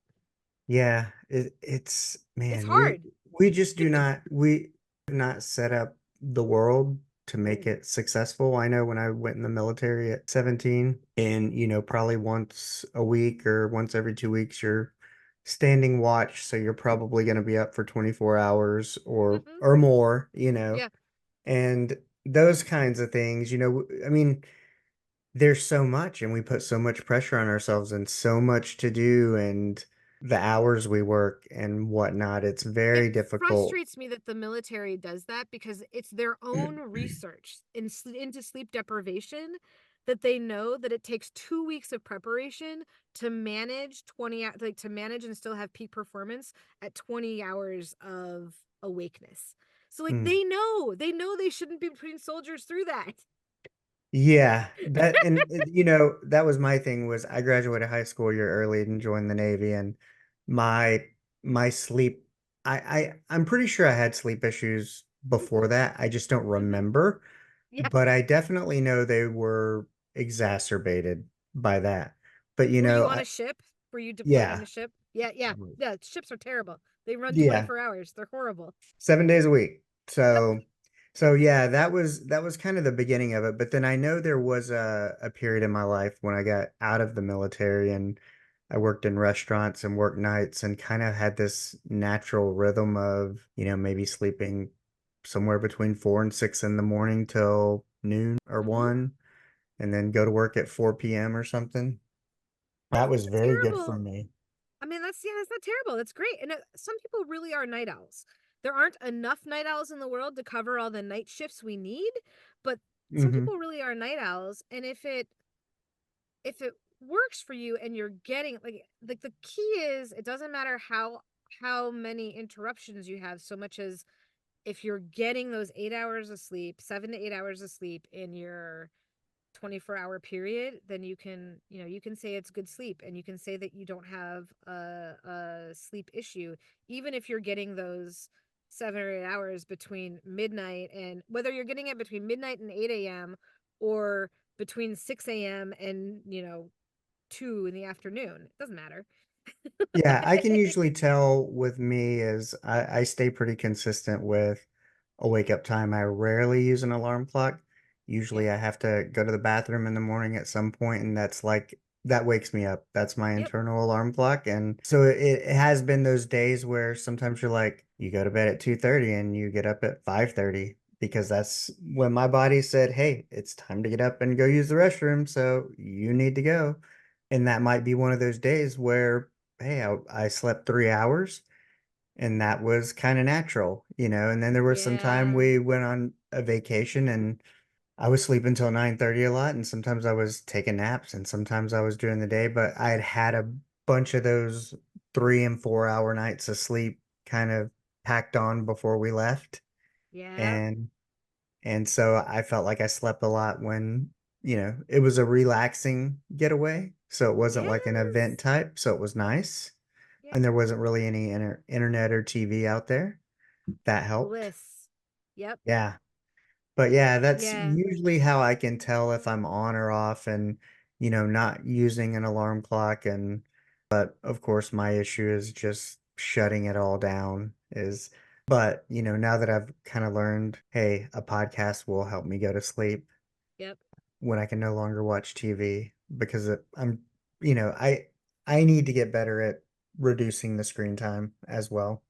Yeah, do you have any of the like if you're using a phone, are you using a phone mostly or is it like TVs and like laptops and computers that is your screen It's time? usually the iMac. Usually I'm working in Yeah. here, but I've been trying to be very cognizant of if my wife gets home later, like, hey, if I edit all day or something, I stop. But then Yeah. we watch TV because Yeah, we because it's enjoy awesome. it. Yeah. And and then it's usually she'll fall asleep and I'll continue watching TV, and then I'll be like, it's getting kind of late. I better turn it off. And then sometimes I'll come in here in the podcasting area and watch TV, read, go on the phone or something till I get tired enough to actually fall asleep. But sometimes I fall asleep in here watching TV. Yeah. I'll lay down on the So your floor. body's gone to its limit and it's like, I gotta stop now. But then it's also that I think I fall asleep easier with something, whether it's a podcast or the TV on. It's because I'm kind of listening to it and that's Yep. taking my mind off my own thoughts. Yep. Um, Any other voice besides my own in my head, man. That's like, it was, yeah, especially when the depression and anxiety were at their worst, like just any other voice. And so I get that. If you can have it be as few senses as possible. So like it's just auditory, right? So like if it's a podcast, you're just mhm. listening to it.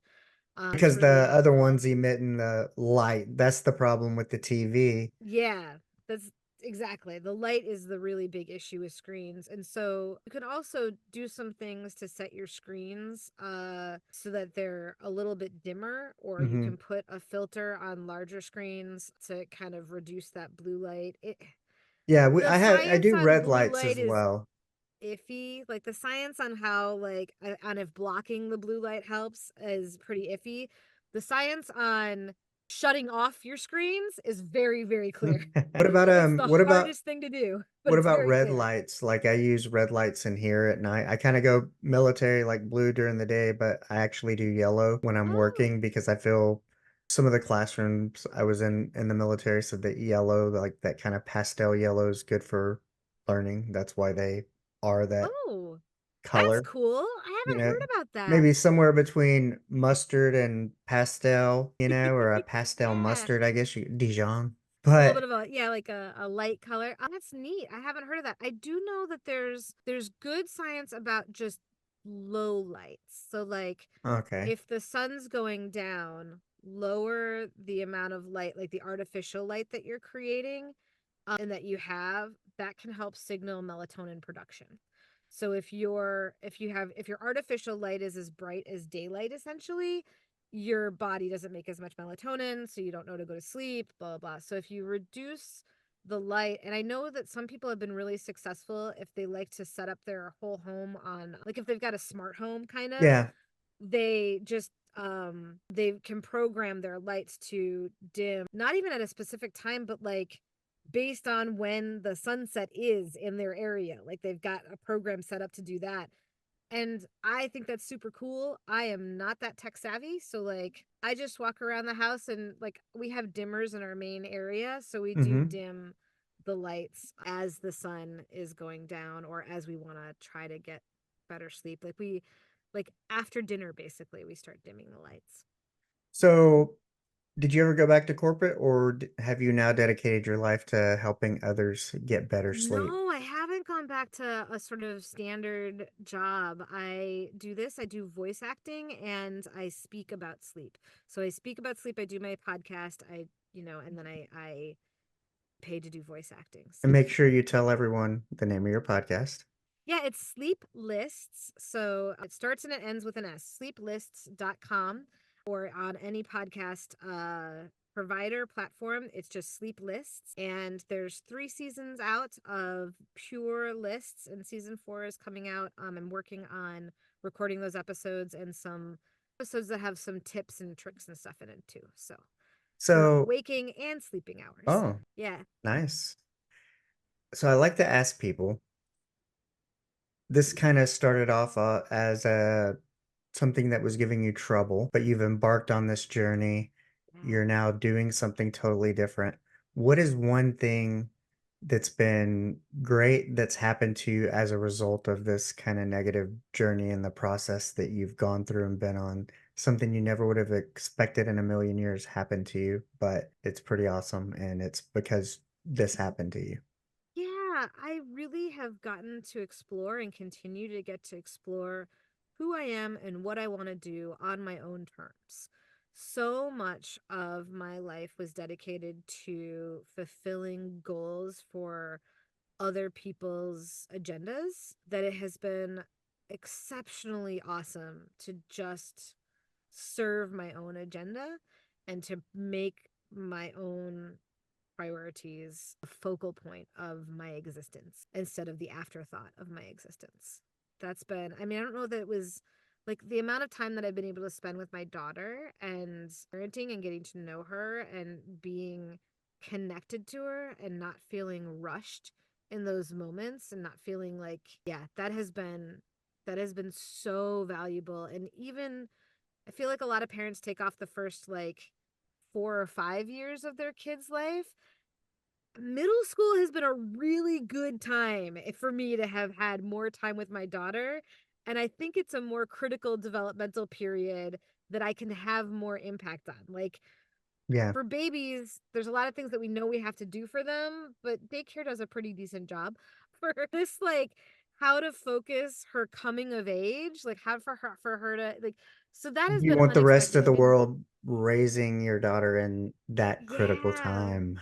Like I did not know. I mean, for the longest time I felt like my work made me a better mom, especially of a younger, like Hmm. early developmental kid. But I really think that having had this break from the corporate world and this movement towards living my own priorities has made me an exceptionally good tween and teen mom and has been so nice for our family, in part because I'm just more available as a full human person to the people that depend on me in my life. So, Yeah, I yeah, can it's see been that. It's amazing. been kind of similar for me in that, you grow up and I was good in school and had scholarships to places, and then you're expected to kind of take that route and do those Yep. things because your parents were born in the 50s, or and they're products of parents who were in world wars and depressions, and there's all these expectations, and then you come to find out that it's all kind of and I got laid off, and it's been the biggest blessing because it's allowed me.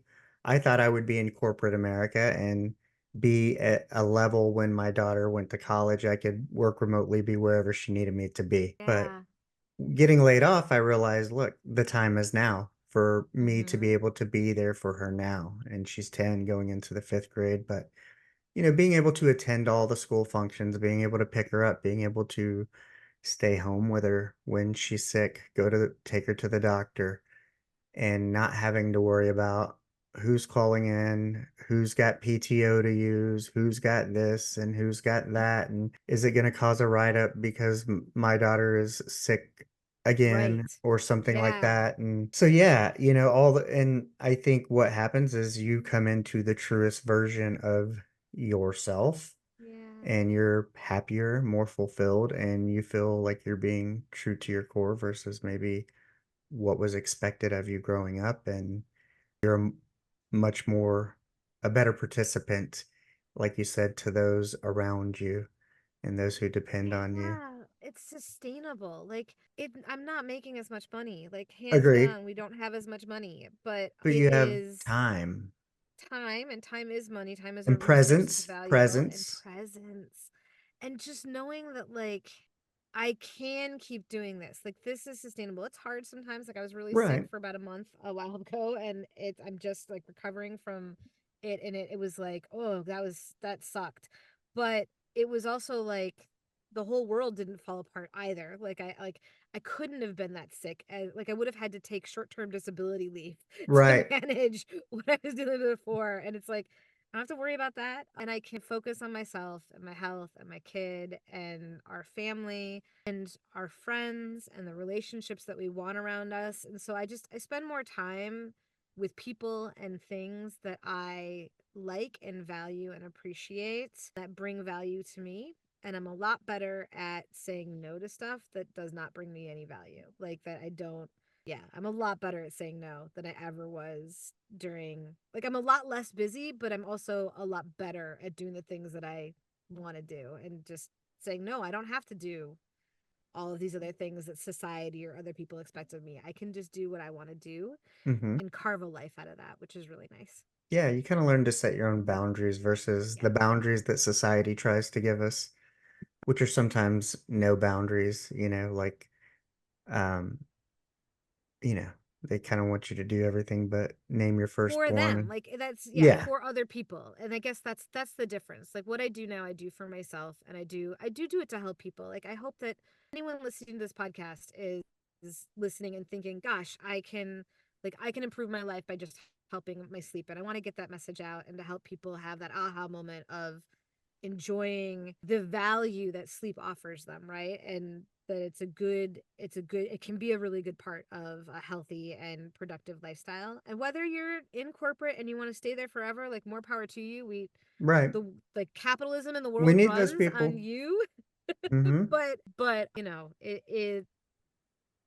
it's whatever lifestyle you're living, to have it be sustainable, you have to be able to get a good night's sleep, or at least get the sleep that helps your body stay healthy Well, and kind of like you said, well. if you can take care of that 1/3, then you're 2/3 out there making sure that the world runs as it should, you know? Yeah, and that you're just like that you're better. Like I don't know, I spent so many days, weeks, months like fighting through brain fog. I didn't even realize that I was fighting through brain fog. And now I'm like, oh, yeah, no.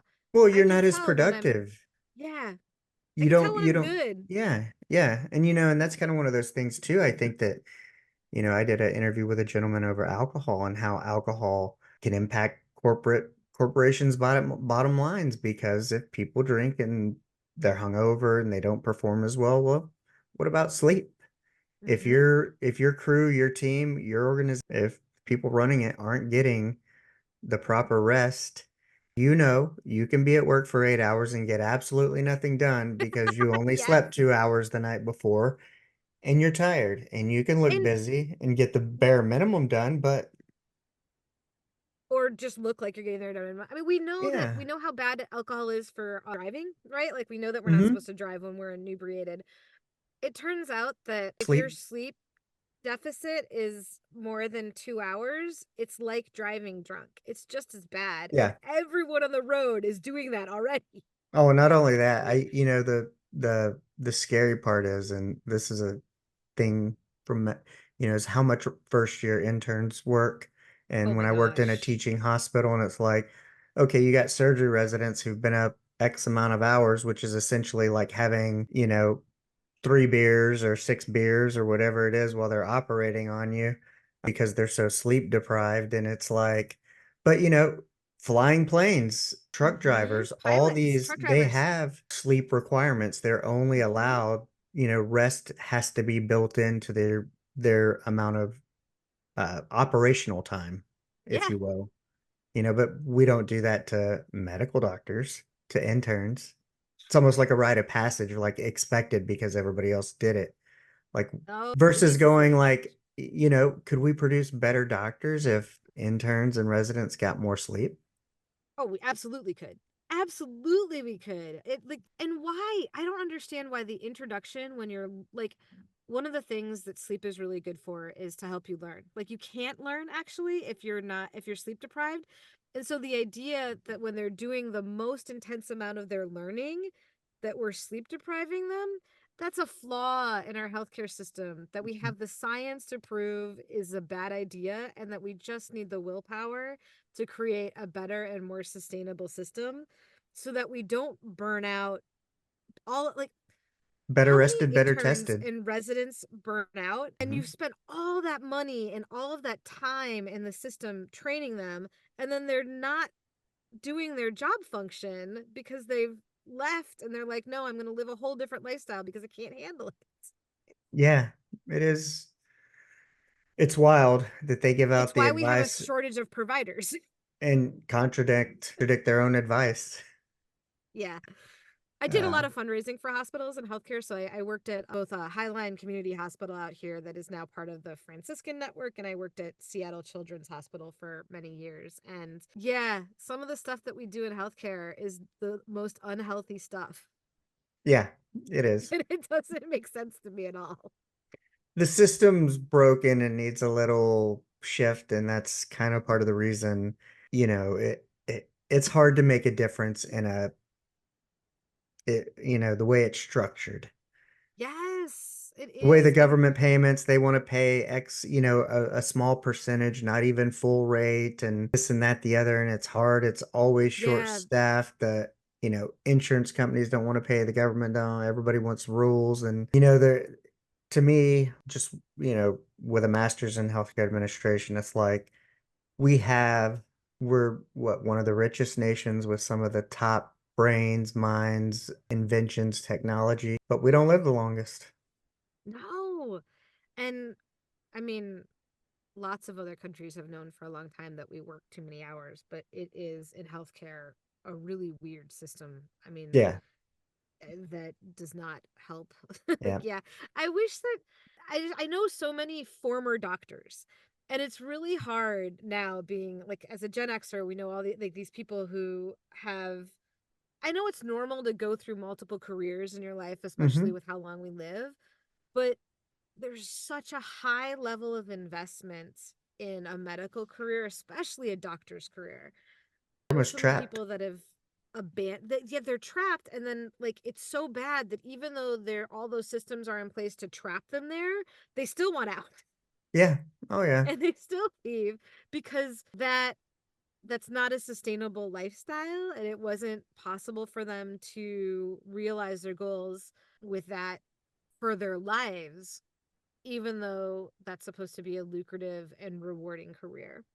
And Hmm. so, yeah, the healthcare system is one that, I mean, if you have a master's in healthcare administration, you know it super well. I feel like more people need to have masters in healthcare administration and systems change so that more people like there's needs to be like a combined like more of a combined degree so that people learn how to not just do incremental improvements but to disrupt whole systems and build better, more sustainable systems. Yeah, and the problem with that is, it's going to take multiple parties to do Oh that. It's going yeah. to take the government, the insurance companies, or the government, if they had any authority to mandate it enough. But, uh, then I'm really I don't know that we want interested. the government like running that, but Yeah, no, there's pros and cons, right? Like this, like socialized medicine is great, and I sort of want it, but I see that every country that has socialized medicine has problems with their system too. So like I know right. it's not the perfect system. I don't know that a perfect It's system somewhere in exists, between. but yeah. It's somewhere in Well, between the money and the socialism, good heart yeah. type Well, of and type inclusion, yeah, everyone. then the goodness is like the benefit to society, right? Like we Hmm. really ideally I am really interested to see some of the private practices that have gone into private pay only, right? So like this idea that you have a cluster of however many hundred sort of primary care patients and that they Hmm. pay in regularly to the system but then they have unlimited access to the clinic. That I'm really interested to see if that trend that thing that I'm seeing start in some places, if it takes off as a trend for primary care, because that could in fact lead the way to government pay system that actually makes sense, that because then the government could just be like, oh, for every patient we pay this much money and we get unlimited access to care. Like they could actually know what the right amount is to pay because these entrepreneurs are trying to figure it out in the Yeah, private sector. So very good I idea. find that really interesting and hopeful for primary care. Hospital systems are a whole nother matter, but for primary care, I find that really hopeful. And all of it needs more mental health support. So, like, we all the systems from like, Yeah. we started this conversation out saying that, like, it would be great if everyone had access to a therapist for 30 minutes a week. Like Well, a no, lot could change in the world. it's a hard part because I know, I mean, even, I manage primary care and urgent care and different things. And if one of the organizations that manages mental health and prescriptions related to that, like shuts down, or a patient goes in crisis and they need their medicine and then they come to us and then we can't give them except this much, and there's not enough stopgaps, communication, different things in between to really, uh, to do it Well, well. it's a system that has no redundancies. Like redundancies are sometimes inefficiencies, but they're important in human systems so that we can manage surges. And in an attempt to get to efficiency, we have systems now that have zero redundancies, and so that means it's unsustainable. People are unable to get the care that they need, and so that's really sad. Access, Yeah. availability. There's, Or man, we have over access, like in well-to-do areas, there's like, an urgent care on every corner, and then like yeah. in I'm seeing more urgent in cares pop up. yeah, yeah. Oh, and they pop up in places that are high income zip codes versus lower income zip codes are forced to use the ER and overtax that system, and yeah, blah. Yeah, or some sort of community care Yeah. plan that is harder to gain access to for appointments. It's Yes. yeah. And then they're taking 2 or 3 buses to get there. Yeah, so it's really hard. I mean, that's one of the things about lower resourced areas. They need more flexibility, and unfortunately they have less flexibility because their jobs Yeah. are less flexible, so they need more flexibility in other parts of their lives to get to appointments, and they can't. So ugh. And our whole system needs to be more flexible for personal care and health care. I mean, like you said, being worried about being written up because your daughter's sick again, like that idea is loathsome to me. I just get so angry at the idea that doing the best thing to raise our next generation is punitively handled in in corporate society, right? And so, or in corporate America. So yeah, to be able to say, no, this is good for everybody. We all want our children to do well and be cared for, and so let's make it so that adults can do that, so we can have a better place for them to inherit. That'd be cool. Yeah. Well, I think it's one of those things of we gotta focus on well-being over profits for a little bit. Yeah. Yeah, yeah, yeah. And people still profit, but how much do you need to profit? Kind of like big pharma and stuff, like how much Yeah. is too much? Like what's enough? What could be, how much profit could you do without to actually better care of your people? But also Yeah. would, if you just and took a little off that and invested it in the people, be it through time and this and that, the other, you're going to get the profit back because they're going to be happier, more productive, drink more of your Kool-Aid, if you Yeah. will. But, you know, but then how about just make better Kool-Aid, you know? Right. I mean, your It shouldn't Kool-Aid have to shouldn't have be to come with either a or. dose of poison, right? Yeah, yeah, Like exactly. Yeah, that's the whole Jonestown reference, right? Is that it was poisoned Kool-Aid, and like your Kool-Aid shouldn't come with poison. It should just be like a nice refreshing beverage. Like that's let's do right. that. Would you have any questions for me before you hop off? You can ask me There anything you want. Wow, wow. Yeah, what do I want to ask you? If you could fix one thing about your sleep or have a solution, like what's the one thing about your sleep personally that you would really want to have a solution for? Not not having to take anything to sleep, which would maybe I wish I didn't have to take anything and I could kind of go to bed and still keep a routine or a similar time, if that makes Yeah. sense. Because if I automatically have this thing in my head, okay, if I fail to take Ollie gummies or THC gummies, I'm probably going to be up till 2 or 3 in the morning. And therefore, maybe I edit my actions and my behaviors around that. Maybe I come into the office more because I know my wife and daughter are going to go to bed earlier. And I'm going to just go ahead and edit because I know I'm going to be up till 2 in the morning.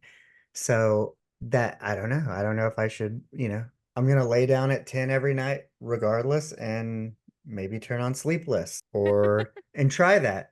And I guess if it, Try it. Also, give yourself the grace to be like, you know what? Instead of being up until 2 in the morning, I'm going to shut everything off at 1:30. I'm going to try to cut it off at 1:30. Like just move it up half an hour or even just 15 minutes, right? 1:45. Shut it down. And so give yourself the grace to do it a little bit more slowly, but you'll get there. You'll get there. And as you start to find the solutions that work for you, that you can then supplement if you need a little bit of additional assistance, you'll Mhm. start to find for your own body what works best throughout your weeks. So if I lay down at 10, Yeah. and I'm going to try this, Yeah. and this is a great question for listeners of who have sleep issues. What's an appropriate amount of time to sit still, be there, whatever? Because you've heard some of these things of if you lay down to go to sleep and you don't fall asleep within 45 minutes, then get up and do something else till you're tired or read a book or whatever. What's the appropriate amount of time before you abandon that Your plan? effort. Yeah, Yeah. your effort. Better. I like that. Before you abandon your effort. So you've set your sleep window for your 8 hours, right? So let's say Mm-hmm. we're 10:30 to 6:30 a.m. We lay down to sleep at 10:30 and we've we've done our 10 to 10:30 like pre-bed routine, right? So like Mm-hmm. even before 10:30, when you lay down at 10 o'clock, you're gonna start shutting off screens and quieting yourself down, giving yourself the best effort, the best chance for your 15-minute initial effort to work. So if you get to bed, put your head on the pillow, 10:30, and you're not asleep by 10:45 or 11 o'clock at the latest, you're gonna say, all right, I'm gonna wake up. I'm gonna get out of bed. You're not woken up because you've been asleep. I'm gonna get out of bed. I'm going to not turn on screens. That's the number one thing. You're not gonna turn on screens. You're gonna go read a book, do a like personal meditation. So if you have to turn on your screens just to get the meditation going, but do like a getting to sleep meditation. There's lots of those. Try them out. Lots of different apps. Or I'm going to journal. Like I've got so much going on in my head right now. I'm going to actually write it down and put it out. And I'm going to spend no more than half an hour on that non-sleep effort. So now we're at 11:30 midnight at the latest. I'm going to go back to bed and try again for another 15 minutes to half an hour. So you're not abandoning ship for the whole night Right. or until 2 in the morning, right? You're like, okay, it's not working right now. That's cool. I'm going to try a few things that might work that I know that are not screens that will maybe help me out, whether it's meditation, journaling, or reading. Try one of I those do three all three. things. Or, yeah. And then set a little timer for them, right? Like, Mm-hmm. hey Siri, set a timer for half an hour so that you go, okay, I've kind of completed this cycle. Now I've given myself a little bit more, maybe melatonin, maybe like I've helped my brain just sort of figure out it's time to sleep again. I'm going to go back and try now and try for 15 minutes. And I would say repeat that because those efforts of trying are still valuable. Remember, like laying down is still getting you partway there to all the Mm-hmm. benefits of sleep. So you're gonna and you're gonna repeat that so that you're not associating the bed with anything negative, right? That's what you're trying to do with that. You're trying to keep the bed associated with positive thoughts. It's sex and sleep. Yes, that's what I want in bed. and and not anxiety, depression, and existential dread. Like those are Yeah. not good things to have in bed. So Nope. you want the positive stuff in bed, not the negative stuff. So that's what you're gonna do. And my sleep lists last between 15 and 45 minutes usually. A couple of them are a little bit longer, but that's a great thing to be like if you've got that going. And I don't even do them in headphones. Like just a little speaker on the side of your Mm-hmm. bed is good, just so you can hear. It's low voice. There's like a little bit of a sound, like background noise Relaxate. music to it. Yeah, if you're not asleep after like listening to like one or two of those and you're like, this isn't doing it for me, you just get out of bed and you do one of those three things. You're either reading, journaling, or meditating / doing prayers. I'm excited. I'm Yeah. excited to try because I keep my office is attached to the bedroom. So if I Yeah. can't, I can actually just walk in here, Mm-hmm. journal, which I do often and daily, Yeah. and read. Because when I'm editing, in between editing, I do like the Pomodoro technique where I sit down Oh, for cool. 25 minutes and then I Yeah. take a 5-minute break. So for every 25 minutes, I'm reading 5 minutes of a book just to do something different, not look at a Yeah. screen. Yeah. Yeah. If So yeah. you couple that, like the Pomodoro method is awesome. If you do 5 minutes of reading and 5 minutes of large muscle exercise, so like squats, lunges, a little bit of Mm-hmm. like marching in place, if you want to like do your pull-ups, whatever, you got a door frame pull-up machine, whatever you got, and you do that consistently through your work period, that will help you get better sleep as well. And it helps improve your metabolism for preventing diabetes or fighting pre-diabetes and hypertension. Cool. I actually have these foam dice that Yeah. have exercises on them from Five Below that you just throw down and it'll say like Yeah. push-ups, it'll give the amount of reps and Yeah. whatever. So yeah, that's pretty cool. Yeah. So like just take 10 take 10 minutes during your Pomodoro instead of 5. Yeah, You'll end up being more productive during the Pomodoro. sweet, sweet. Yeah. Well, And you'll get better sleep. thank you for coming on. I learned a lot and I really enjoyed the conversation. Thank you so much Seems for we have a having lot in me. common. I really appreciate And you're the second being voice person I know. I know one from TikTok who was one of the first people I met. So Yeah, there's a lot of opportunity in voiceover work. There's also a lot of scare that artificial intelligence is going to take over our jobs, so who knows? but you know, hey, it allows you, him, and I do what I do, and it allows us the freedom to, I think, try to be the parents and partners that we want to be, and kind of And get to live a do it on our own. sustainable life. Yeah, At this point for me it's like I want to live a life where I am not burning my candle at both ends, and yeah, so that has to be my priority. awesome. Yeah. All right, well, I Thank you. will. I really Yeah, appreciate it. Thank you, listeners, for hanging in there with us, and I hope you all get a really good night's sleep.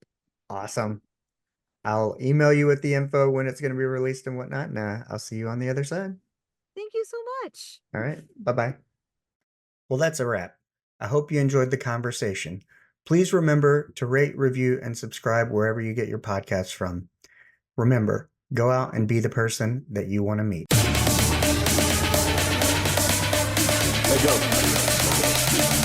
Asteroid of fear.